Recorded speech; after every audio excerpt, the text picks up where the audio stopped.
What's going on, guys, and welcome back to another video. Today we're going to be showing you how to get your stream's chat on screen so that they can see it as well. Now, this works really well if you're multi-streaming with Restream or if you're just streaming on Twitch, Kick, or YouTube. But this is the next video in my Kick streaming series that I'm going to be putting out for you guys.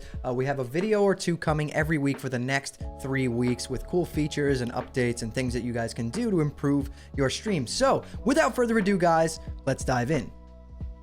Now, once you log into Botrix, you're going to be brought to this page that shows all the platforms that you have linked to your account. And right here, we're going to click the Kick one. Since this is for Kick, we're going to hit settings right there. So now we're editing our Kick settings. As you can see up here in the top left, it shows a platform as Kick. So the next thing we're going to want to do is going to head over to widgets over here on the left-hand side. And then we're going to go down to the second row, second column, and we're going to click on the chat widget right here. Now, in here, it's going to give us a little preview right in this box on what our chat messages will look like when they appear on your stream. This is what your viewers will see if you add this to your OBS or your Streamlabs OBS. So right here, these options, these are different options. Let's say you're multi-streaming and you want to have your chat from Trovo, Twitch, YouTube, and Kick all at the same time. You're obviously going to have all of these checked. So I would suggest doing that. If you're only streaming on one of them, select that platform. We can click hide bot messages, and this will hide when Botrix says something. Like if someone's talking in your chat and they level up by talking a bunch, Botrix will say, hey, you leveled up to level 1. If you check this box right here, it will hide those Botrix messages from popping up on your stream. So you can do that. You can enable better TTV and 7TV emoticons right here with this option. You can have it hide old messages. I don't suggest doing this. You kind of want the messages to stay there so people can read them. If you have them hiding really quick, someone may say something and then someone looks away for 2 seconds, they turn back, and now the message is gone. So I would suggest unchecking that box. You can have it hide commands. I suggest doing that as well. We're going to do that on mine now. And then you can have it show platform icon. And again, this is mainly for if you're restreaming or multi-streaming. So someone can see, oh, this guy's talking from YouTube. Oh, this person is talking from Twitch. It just makes it a little bit easier and people can understand where everyone is chatting from. And then here we have a few different design options. These are the free options right here. We have default, transparent, bubbles, white, cake, side, and streamline. Obviously, if you change the design, you're going to get a new preview up here showing you what that new design is going to look like. So that's what streamline would look like. I actually like the default design the best. To me, it looks really professional and really nice. This is what I'm using on my stream.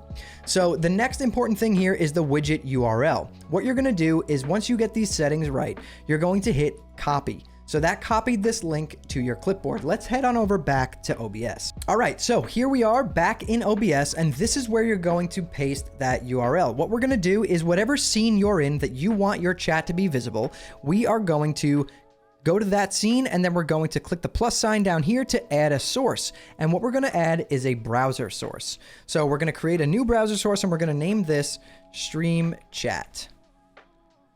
And click OK. And now what you do is you copy that URL in right here. Boom.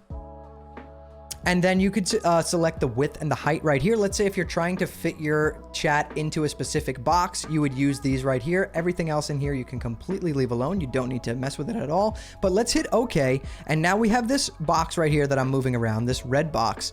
This is our chat. We can resize it like this.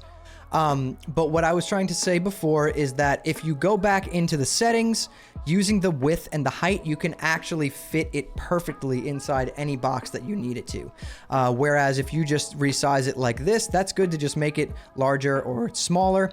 But if, let's say you have a box that's the width of my camera, right, like that, but it's longer like this, you can't make this longer without making the sides bigger, but you can if you go into the settings and we change the height to, let's say, 900. Now that box is longer. You see what I'm saying with that? So that's how you would do it. And then you would lock this layer. And now when someone is chatting on your stream, as I showed you here in this clip from my stream, it will show right there and everyone can see what everyone's saying. It kind of does help a lot. It adds a more of an engaging feel to your stream. So I suggest doing this if you're new to streaming. All right, guys, that's it. That's how you add your chat onto your stream. It's pretty simple, and you can mess with those settings, kind of get it, where you want it. It's very simple. You're just going to add it as a browser source, and then, like I said, the sizing is where it gets a little bit tricky. You can drag the size larger or smaller, but it does help a lot to kind of mess with the width and the height if you're trying to fit it inside, a specific box, right? Like I showed you before, if it's too tall, the box, and when you drag that chat larger, you're going to want to edit that height to make it actually go the full length, because what it's doing when you can crop it, but that's not going to look well. So I suggest sizing it by, holding and dragging, and then pinpoint that size by using the width and the height adjustments in the properties layer of that source. But if you guys enjoyed this video, hit that like button and subscribe to the channel.